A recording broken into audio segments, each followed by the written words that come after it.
Right now, Iran is burning, and this fire is no longer limited to a few streets or a few cities. It is spreading across the entire country.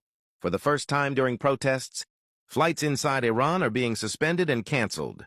This is not a small development. This is a clear signal that the situation has crossed a serious line. People are out on the streets in massive numbers, not quietly, not symbolically, but forcefully. Roads are blocked, markets are shut down, businesses are closing, and daily life is coming to a halt. What makes this situation even more dangerous is that there are now two different groups on the streets. One side is openly against the government, demanding resignations, chanting slogans, and expressing deep anger. The other side is also on the streets, but in support of the government and the system. Iranian authorities are claiming they have arrested groups responsible for pushing people onto the streets, and they say these groups are linked to Israel, the United States, and Europe. Whether people like it or not, there is truth in this claim. Yes, ordinary citizens are protesting because of real economic pressure and failures. But at the same time, organized elements are clearly present, elements that want nothing less than a complete regime collapse. What shocked many people was the statement from President Masoud Pezeshkian. Instead of blaming foreign conspiracies alone, he openly admitted that these protests are the result of internal failures. He said corruption, mismanagement, and neglect of public welfare pushed people to this point. This is a rare admission coming from the top. He also instructed security forces not to open fire on protesters. Yet clashes, fires, and destruction continue. This moment is extremely sensitive. Enforcement of strict social rules has visibly softened, not because policies changed overnight, but because the government is under pressure and trying to avoid pouring fuel on the fire. Managing crowds has become the priority, not enforcement. The most alarming part is how openly Israeli media and officials are celebrating this chaos. Intelligence-linked voices are openly claiming influence inside Iran, openly suggesting that once the system falls, relationships will be normalized. This level of confidence is not accidental. Israel has already demonstrated deep penetration inside Iran, from targeted assassinations to coordinated operations across multiple cities. Now protests have spread to more than 20 cities. Security forces have taken casualties. In some areas, reports suggest police refuse to act against crowds. Attempts to approach military installations have been reported. This is exactly the kind of instability external powers wait for. The timing is not random. Diplomatic understandings elsewhere, green signals given quietly, and suddenly the streets explode. Israel knows a direct war with Iran is costly, so the strategy shifts inward. Destabilize.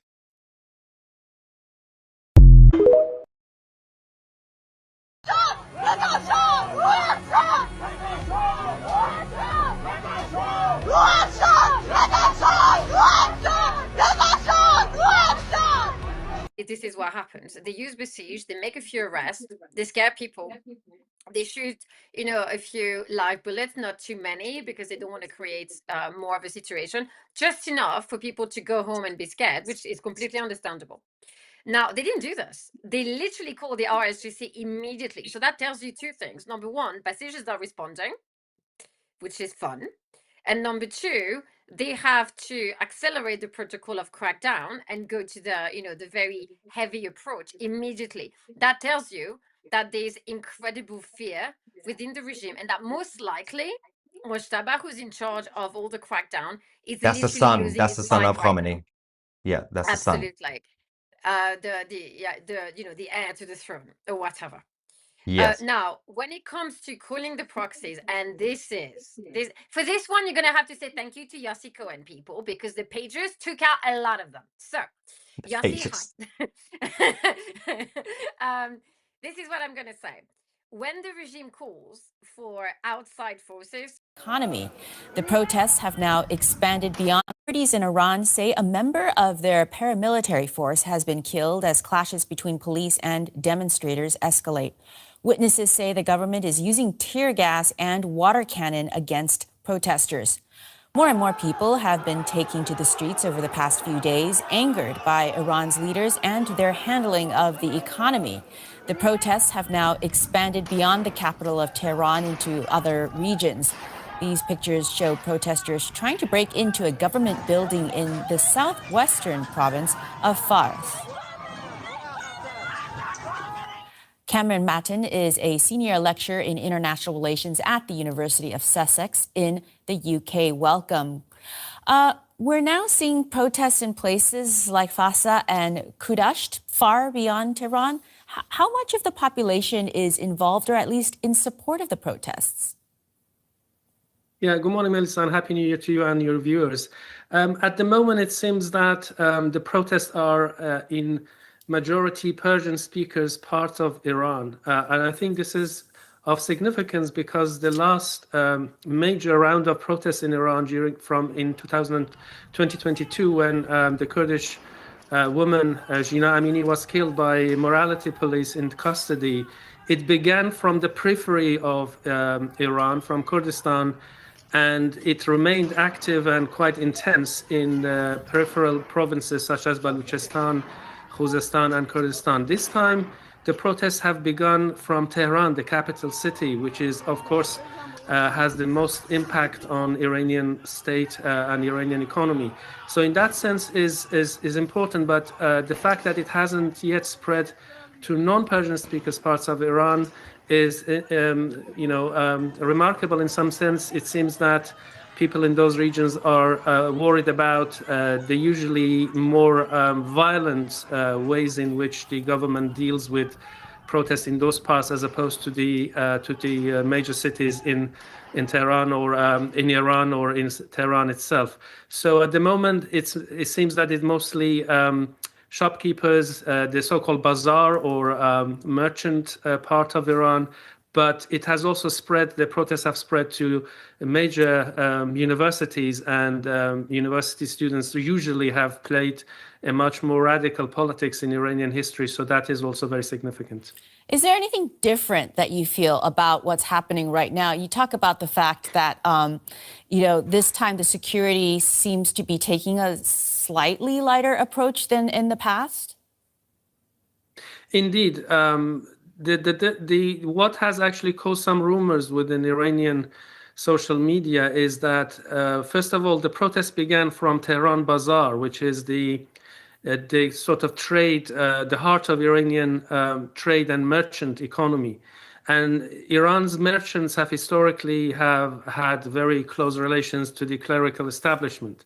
So that, in combination with the fact that the IRGC and other paramilitary forces of the government have not opened fire and have not used, deadly violence against the protesters, this has led to some people to speculate this might be instigated by some faction within the government to undermine the other, especially given that the Ayatollah Khamenei, the supreme leader, might be, become incapable of leadership because of his age, or he might die. So there is a succession, if you like, struggle behind the scenes.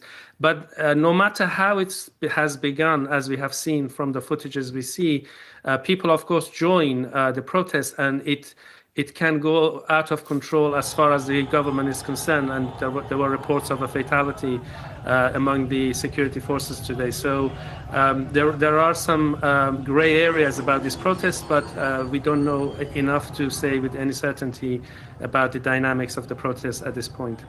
Now, one of the government's line is that foreign enemies are stirring up unrest. That's another claim we've heard in previous protest cycles, but we have seen a much more interventionist Israel and United States. Both have made clear they'd welcome regime change. So is there any merit to Tehran's claims? And I would love your thoughts on just how serious this is a threat to the regime right now.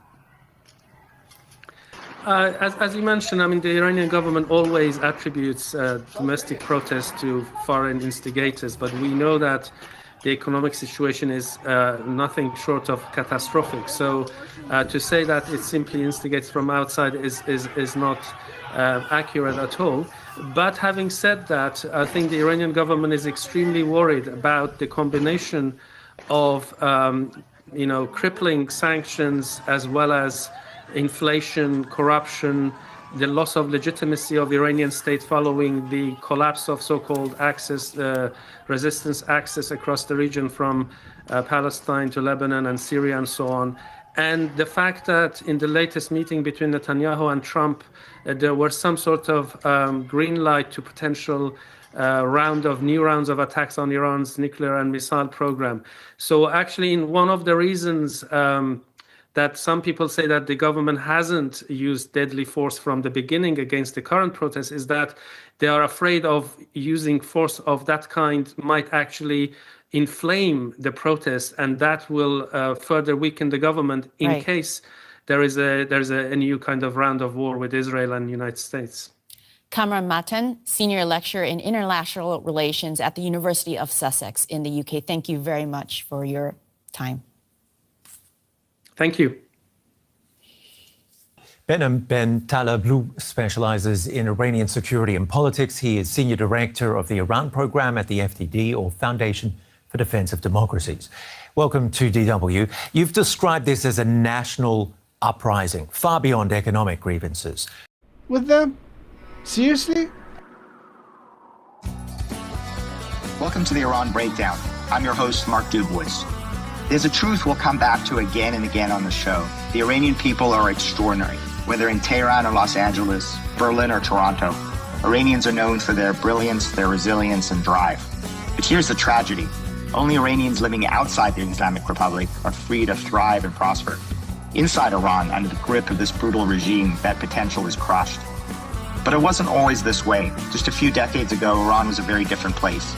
Women walked the streets in high fashion. Tehran's vibrant nightlife rivaled Paris, and yes, Iran's vineyards produced world-renowned wines that you could enjoy in the open. Hard to imagine, yes. Heartbreaking, absolutely.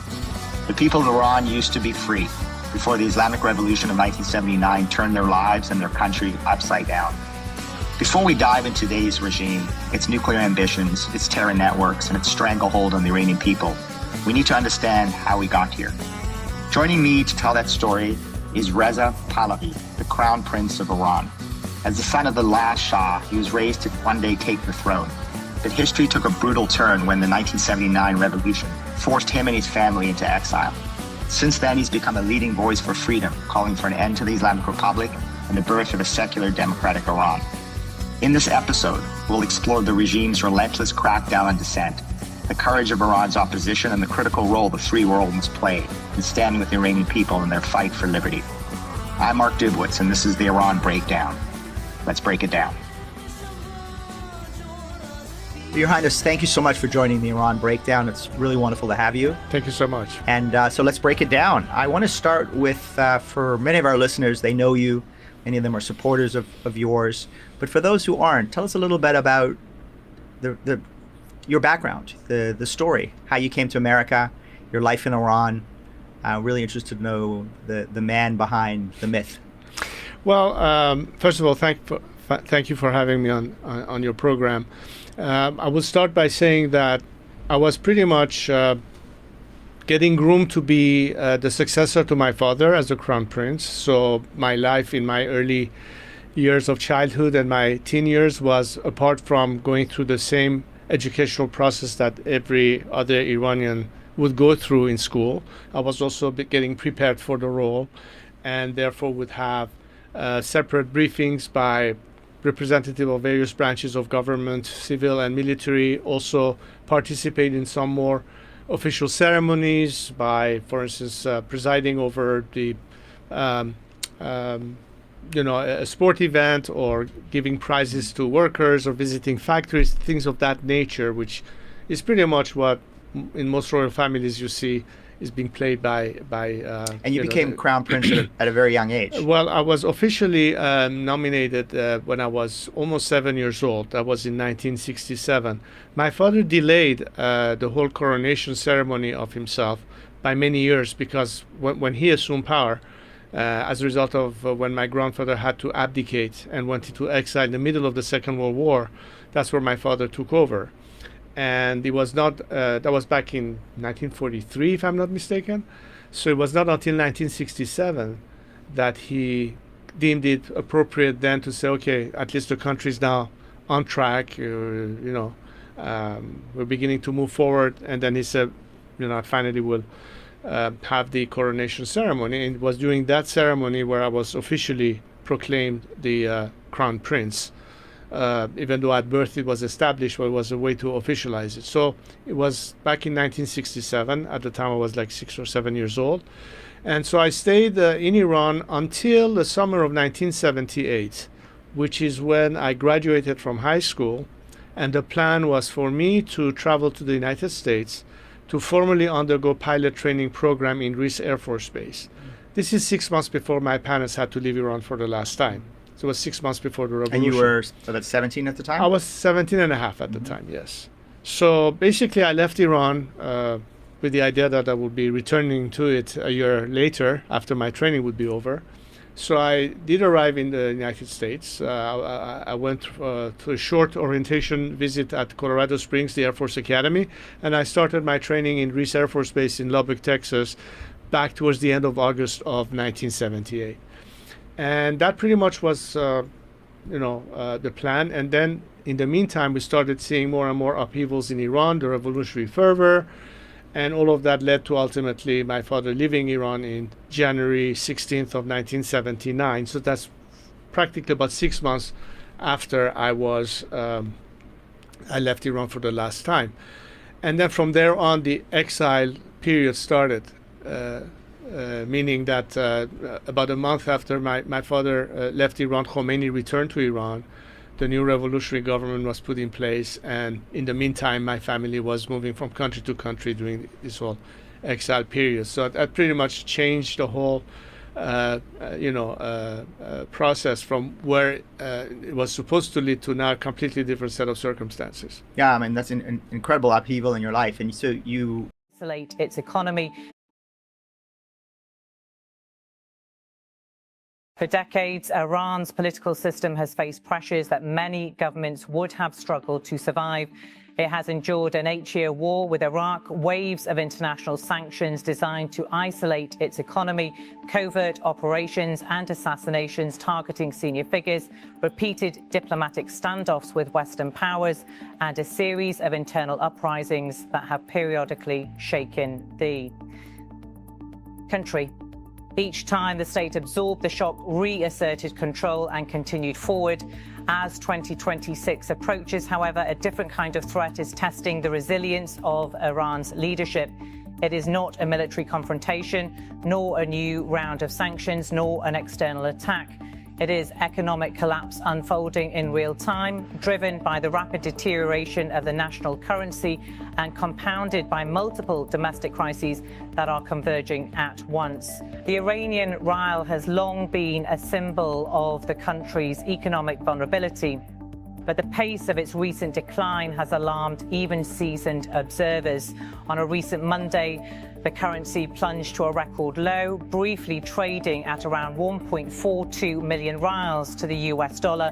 For many Iranians, this was not an abstract financial statistic. It was a sudden rupture in daily life. In Tehran's commercial districts, Sundays are usually among the busiest days of the week. Markets are crowded, shop fronts are open, and transactions flow steadily.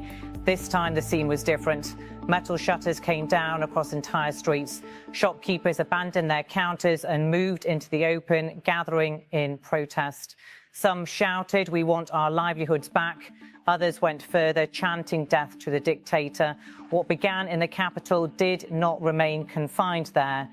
Within hours, demonstrations spread to multiple cities across the country, from major urban centres to provincial towns. University students soon joined in, signalling that the unrest was no longer limited to merchants and small business owners. At the core of these demonstrations lies a simple but devastating reality. Economic survival has become uncertain for millions. The collapse of the rial immediately disrupted pricing across the economy. Traders found themselves unable to calculate costs or set prices with any confidence. Imported goods and raw materials became unaffordable overnight. Contracts signed days earlier suddenly made no sense. Rent, utilities and loan repayments remained fixed while income evaporated.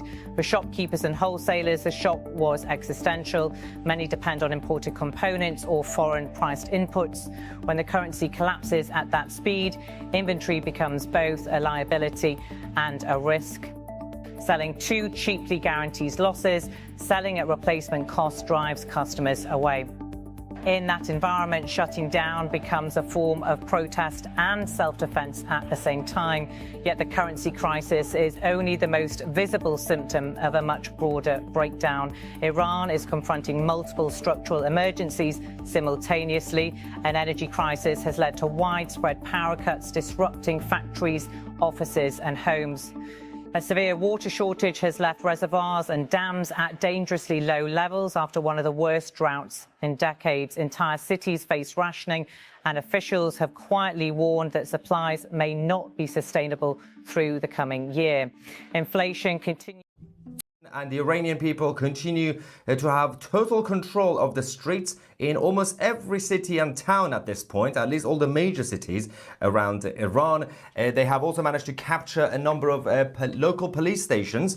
We are not aware whether they have managed to get their hands on any weapons, but the security are desperate and they are shooting at a number of the protesters. We are going to be joined by a special guest in this live updates, Emily Schrader of Israel. Hello, Emily. How are you? Hi. Yeah, we got you.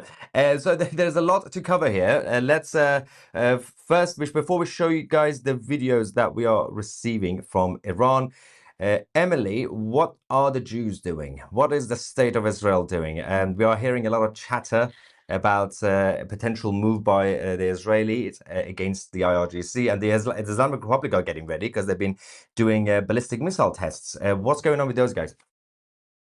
I mean, we know that they've been doing ballistic missile tests as well as military drills with fun folks over in Russia and China, also South Africa. They were having naval drills with bricks. So definitely, I think there will be a round two imminently. How soon, though, I don't really know yet. That remains to be seen. That's the big question on everyone's minds here. But since the protest started, there's also been a lot of chatter, a lot of Israeli support for the Iranian people, a lot of people here on the ground, including myself, who have called for the Israeli